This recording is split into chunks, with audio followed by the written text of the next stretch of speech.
In the year 2018, the Aware Academy was invited to conduct lectures, workshops, and training on the harmful impacts of pornography in the beautiful city of Jakarta, Indonesia. It was there where I had the honor of meeting a great and a very passionate lady, Wael Ibrahim. Wael Ibrahim is an educator, activist, and a very well-known speaker who roamed the country in the past 20 plus years, educating parents, teachers, and students alike on the harmful impact of pornography. It was Wael Ibrahim, a 71-year-old hero, who introduced me to the research that I'd like to share with you today.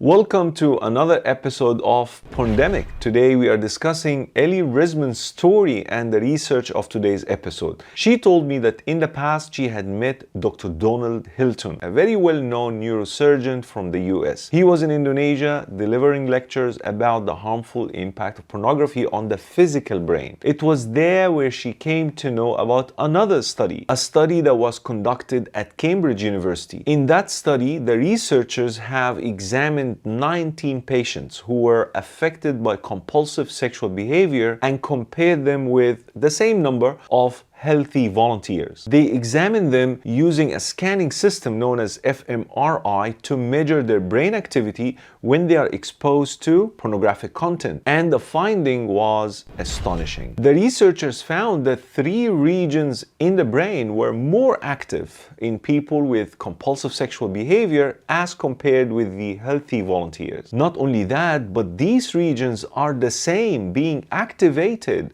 in the brains of drug addicts, indicating that the changes that may occur in one's brain as a result of being addicted to drugs like cocaine and heroin are the same changes that one may be affected with as a result of being exposed to pornography. Then Wael Ibrahim, the hero of our episode, decided to replicate the same study in Indonesia but on young children aged 12 to 16. And after a few real hard works to find her candidates, the study finally found the light. Before sharing with you the summary of this research, please find in the description below links to both studies, the one that was conducted at Cambridge University as well as the initiative of Wael Ibrahim. This study was published in Neurology Research International and it is titled Impaired Recent Verbal Memory in Pornography Addicted Juvenile Subjects. The team of researchers had to go through a lot of hassle. They had to conduct what is known as pornography addiction screening test, and in order to do that they have to find the subjects,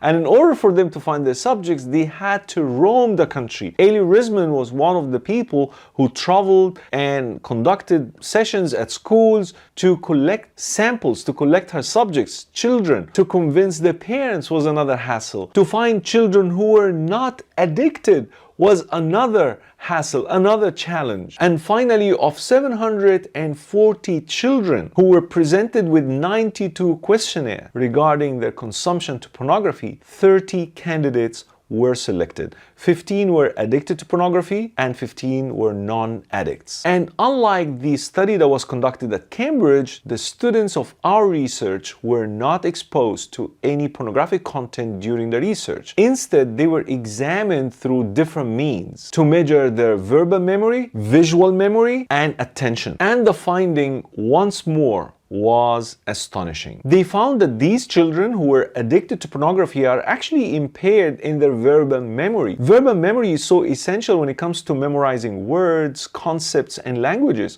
all of which they need in their schoolings and their academic achievements in the future. And of course, with them being addicted to pornography at that very young age, the future does not look bright at all. Not only that, but the images shown in that study have also reflected a similar result to that of Cambridge University, and that is the impact of pornography on the prefrontal cortex. According to this research, they said that the prefrontal cortex of those who were addicted to pornography, children we are talking about here, children 12 to 16 years of age, their prefrontal cortex have shrunk by 4% of its actual size, leading to a lot of problems like lack of memory, lack of concentration, impaired judgment, impaired decision making, and so on and so forth. That's why sometimes we feel agitated when we see reports like the UNICEF coming saying that pornography may not be that harmful to children, and any effort to block children from accessing online pornography may infringe on their human rights.